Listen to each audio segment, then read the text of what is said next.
Hello and welcome everyone, I am Madals and welcome to another StarCraft 2 England cast. Today I've got game 2 of this best of 3. It is between AcerBly, the orange Zerg player in the top left, and in the lower right Xion, the purple Zerg. So that of course means that it's a ZvZ. Game 1 went to Bly when he went for a very aggressive style of play, in that he went for very quick speedlings and a couple of banelings and just rolled his opponent. And the reason he rolled Xion so well was due to a bit of bad walling off with 2 evolution chambers and queens, which left a tiny gap in the wall, allowing Bly's Zerglings to just stream into the main base where there was no defences, and as a result Xion wasn't too impressed, to say the least. Unfortunately, it was a very effective strategy, and Bly now has the advantage of 1 game. So Ahana is the map for game 2.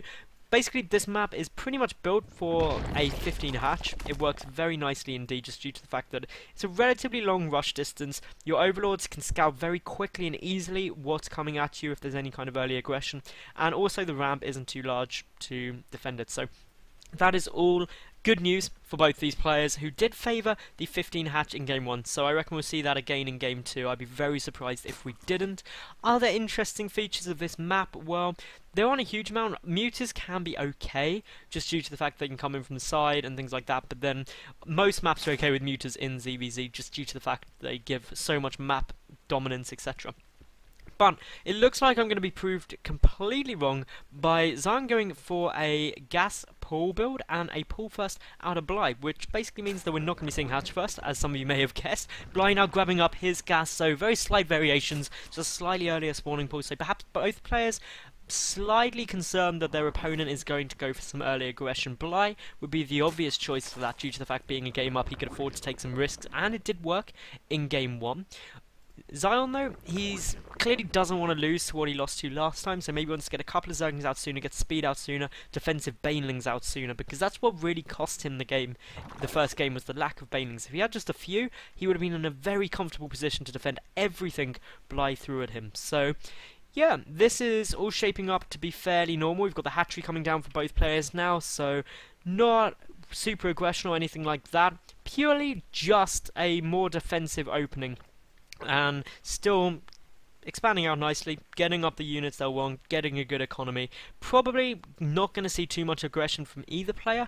That would be my prediction anyway, just due to the fact that they have taken this hatchery straight after, which basically cuts them out of being aggressive for quite a period of time, at least until it's finished. There are some interesting timings you can go for, where you wait for this to finish, you get the inject self, and you spam speedlings off of 2 hatcheries, which is very strong, but it does leave you incredibly vulnerable if your opponent gets banelings, because it just doesn't work against that, and if it's scouted, it's pretty terrible. But so far, Bly gets the scouting information he needs. He sees the hatchery coming down, he's coming in, and he's also going to spot that all the drones have been pulled out of the extractor, which, of course, is the most important thing to see. He has pulled his own drones out as well, though, so to be fair, now just putting them back in, but generally this means Bly's going to have slightly more gas than his opponent. No speed was started by the shimmering of the spawning pool. Looking around here, the Overlord just chilling, ready to get the gas timings. The Overlord here as well, ready to get the gas timings. Always put an Overlord back in this position, then you can see those gas timings. Also keep an Overlord at the front to see when they move out. And other than that, Overlord placement is fairly not important, as long as you get them roughly spaced out here. I mean, a good place to stick them is here and here, because that way you then get good information about anything moving across the map. But if you have too many Overlords on the field and your opponent does go for a Mutalisk style play, you lose a huge number of them and you can get supply blocked, which is bad times. Anyway, the supply depot getting killed there fairly quickly. We've got the Baning Nest on its way down. Baning Nest as well coming up there for Xion.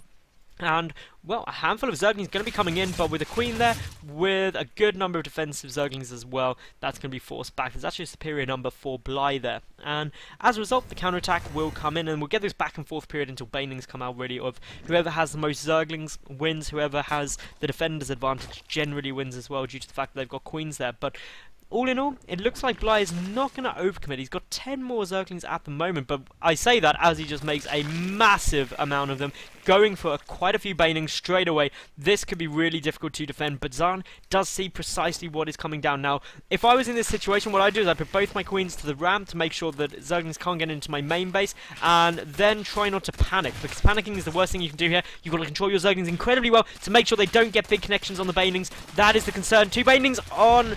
Oh, look at that. That was a good engagement for Xion, who cleared out the majority of the banelings of Bly with just 3 of his own. So, of course, that is always going to work well for him. Bly's Zerglings are getting surrounded, but they do have superior numbers. Xion, though, coming in with banelings from the side. If he gets a good connection, it could be really huge, but Bly pulls out just in time. Importantly, Bly managed to pick off the queen.